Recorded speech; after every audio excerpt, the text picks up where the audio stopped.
I haven't been very lucky in love, but when I, 45, married my second wife, 40, I thought I finally found the one. She was a great stepmom to a son from a previous marriage, so it seemed like it would last. We were married for 5 years in total. They weren't perfect, but I thought things were good. Guess she was just good at fooling me. When I learned she was cheating, it was quite a shock because I never thought it would happen. To make matters worse, D-Day was quite memorable for me because on that day I was injured on the job.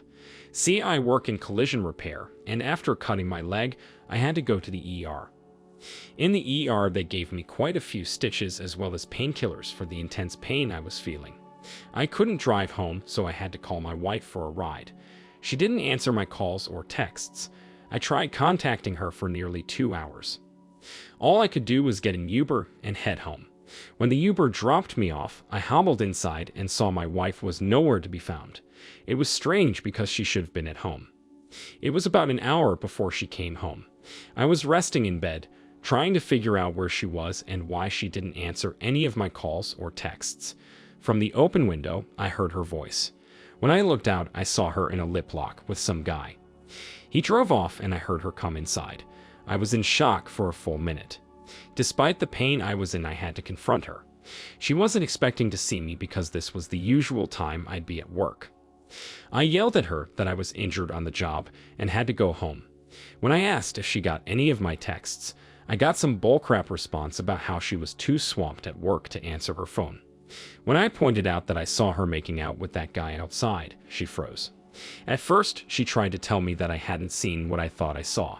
It was the pain meds the hospital gave me causing me to imagine things. Her gaslighting me was just the icing on top of everything. I was already heartbroken, so the least she could have done was just admit to it, but even now, she was refusing to own up to it. So I told her to let me check her phone then. If she had nothing to hide then, she wouldn't mind me going through.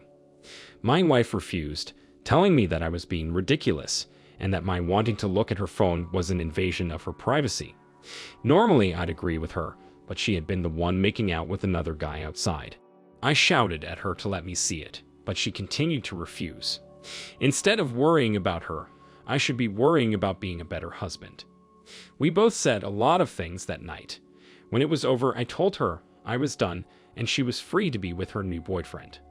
My wife didn't even beg for me to change my mind or to stay. She just turned and left the house, slamming the door behind her. I wouldn't have taken her back under any circumstances, but it would have been nice if she showed she cared even a little bit. Sleeping that night was impossible. Instead, I went downstairs and went on her laptop. Normally, I wouldn't have done such a thing, but I had to find out more about this guy. I discovered a lot of messages between her and the man I saw her kissing. Not only that, I found past messages from other men. In total, there were 4 other men she had been fooling around with over the years. This new guy was just the latest AP. 5 affairs throughout our marriage, and I hadn't even realized it. I felt like a damn fool. Over the next few days, I tried to get everything in order. My wife hadn't come home at all. She sent 2 of her family members over to the house to get some of her things. They looked sympathetic, but I didn't want their sympathy. I wanted the last 5 years of my life back. For a second time, I wasted my life on someone who wasn't faithful. Unlike the first time, I decided I wasn't going to sit around and play the pick-me game. It was over the second I found her kissing that man outside. If I had found out during her first affair, then I would have ended it back then. I don't know what was going through her mind, and I didn't care. My son encouraged me to not waste time. I needed to talk to a lawyer before her, so I did. It was a somber experience, but I had my son by my side. When it was all said and done, I had the papers drafted up and prepared to have her served. Now I could have had her served at any time, but I chose to have her served when I knew she was going to be at work, because this is what was truly going to get to her. The thing you have to understand about my wife is that she cares what people think of her. At work, she's cultivated this personality where everyone seems to respect her and think she has this perfect life.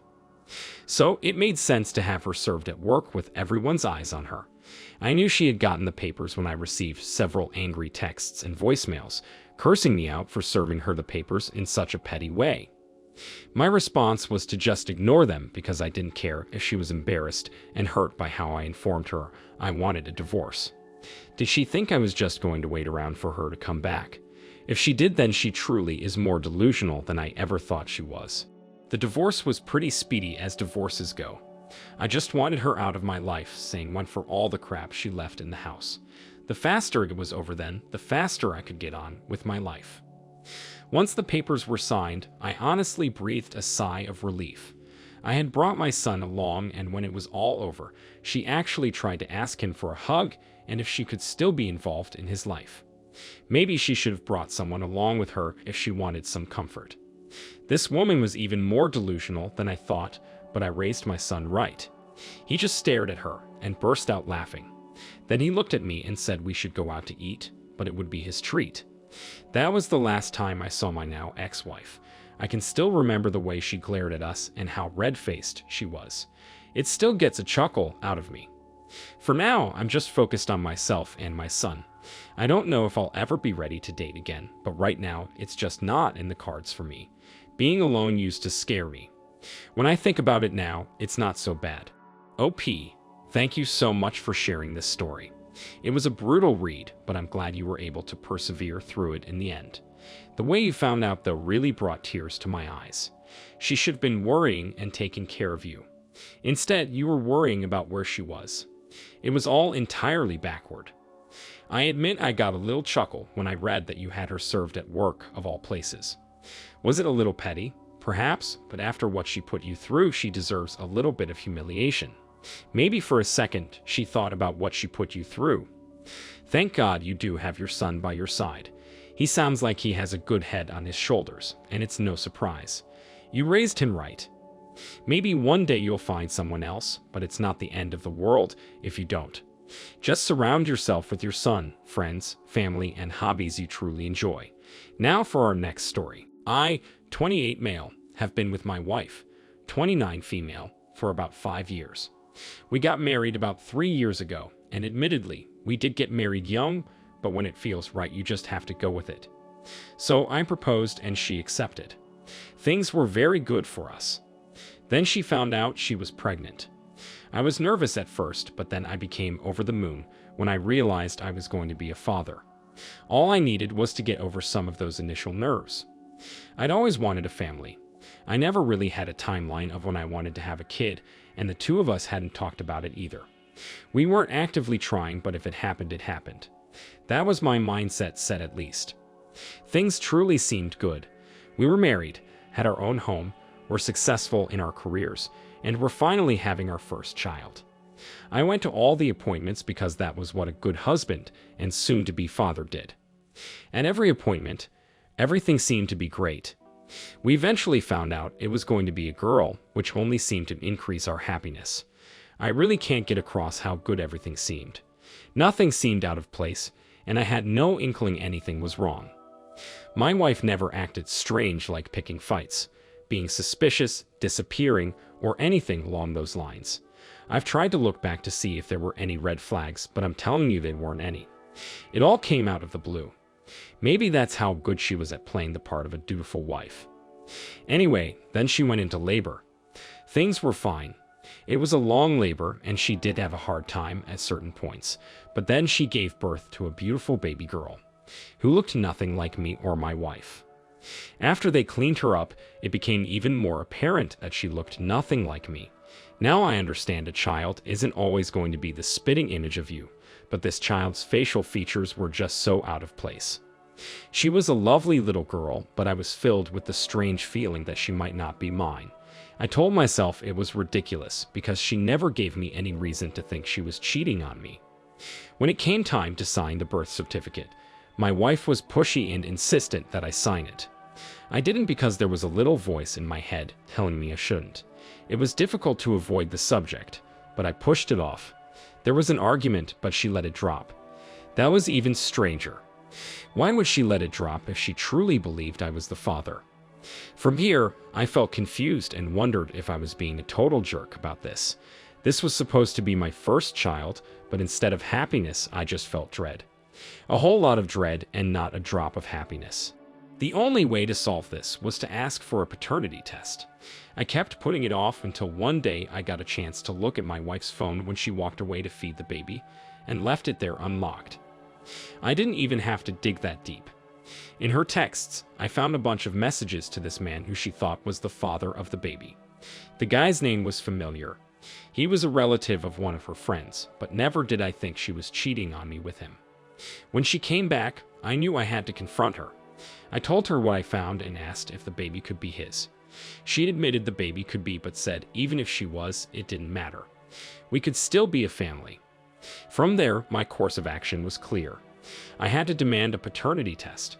So I left and moved in with my brother across town while we pursued the paternity test. The results of the test ended up showing that I wasn't the father. I felt a lot of different emotions after I read that. Part of me was thrilled because now I could walk away with no connections to her, but I also was devastated because I had started to bond a little bit with this child. However, I couldn't raise a child that wasn't mine.